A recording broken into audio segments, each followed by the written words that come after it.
Hello दोस्तों, आज अनुपात और समानुपात का तीसरा भाग हम शुरू कर रहे हैं। ठीक है, इसके पहले अनुपात का 2 पार्ट मैंने अपलोड कर दिया है।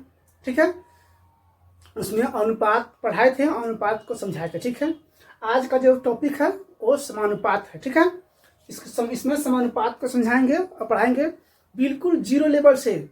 ठीक है, नहीं समझ में आए तो मैं पढ़ाना ही छोड़ दूंगा। ठीक है, आप ध्यान से देखते जाइएगा कहीं मत जाइए और ध्यान से देखिए।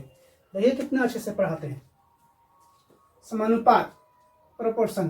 जब 2 अनुपात परस्पर बराबर हो तो उन्हें समानुपात कहा जाता है।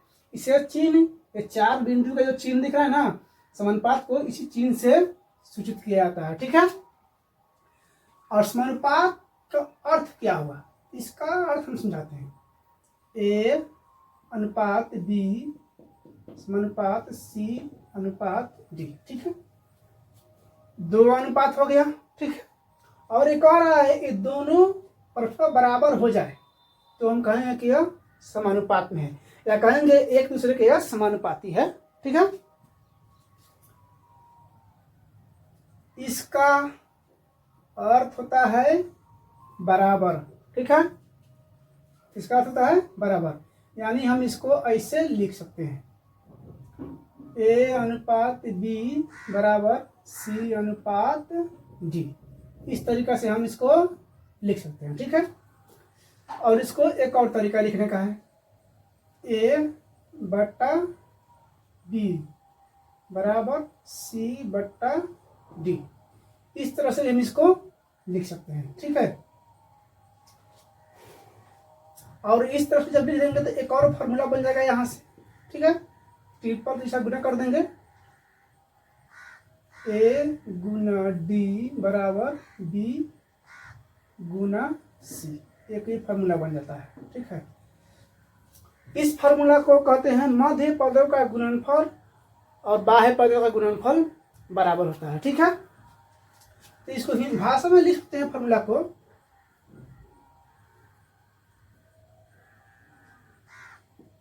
मध्य पदों का गुणनफल बाह्य पदों के गुणनफल के बराबर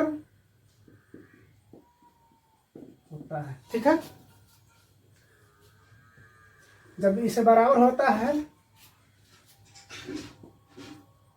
तो दोनों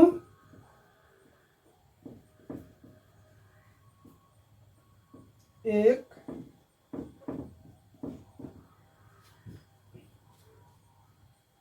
दूसरे के समानुपाती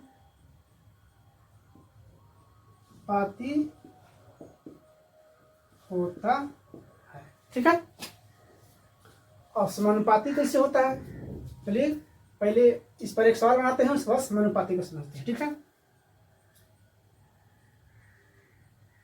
1 नंबर सवाल लिखते हैं, 2 अनुपात 8 समानुपात 5 अनुपात 20। ठीक है, अब यह समानुपात में है कि नहीं है, समानुपात में है या नहीं। ठीक है, तो इसको हम हल करते हैं, 2 अनुपात 8 और समानुपात का मतलब बराबर। ठीक है, 5 बट्टा नहीं लिखते हैं, इसको उसे ये लिखते हैं 5 अनुपात 20। इसको यहीं पर हम कटा सकते हैं, 2 चौके 8 5 चौका 20 400 कर जाएगा। ठीक है, एक बचेगा यहाँ, एक बचेगा, यानी 1 अनुपात 4 बराबर 1 अनुपात 4। ठीक है, अब जब दोनों अनुपात बराबर हो जाए तो यह समानुपात है। ठीक है, समानुपात का अर्थ यही होता है। ठीक है, तो लिखेंगे अतः 2:8 और 5:20 समानुपात है। समानुपात में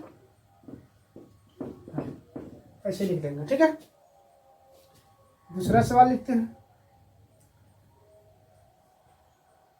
8:12 समानुपात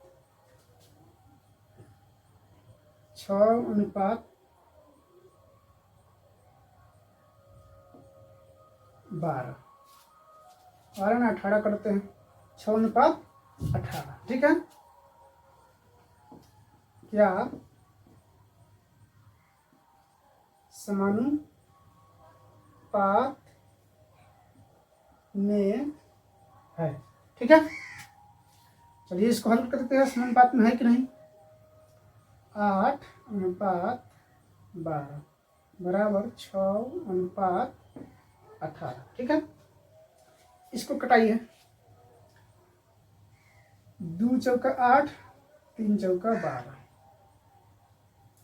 2 तिहाई 6, यानी एक बार में कट जाएगा। 1 छक्का 6 और 3 से 18। 2:3 बराबर 1:3। अब बताइए ए अनुपात बराबर है? नहीं है, तब इसमें क्या कहेंगे? तो इसको हम कहेंगे अतः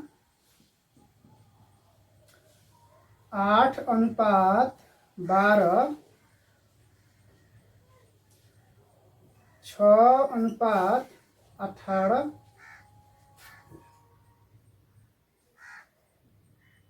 समानुपात में नहीं है। समानुपात में नहीं है। हो गया आंसर।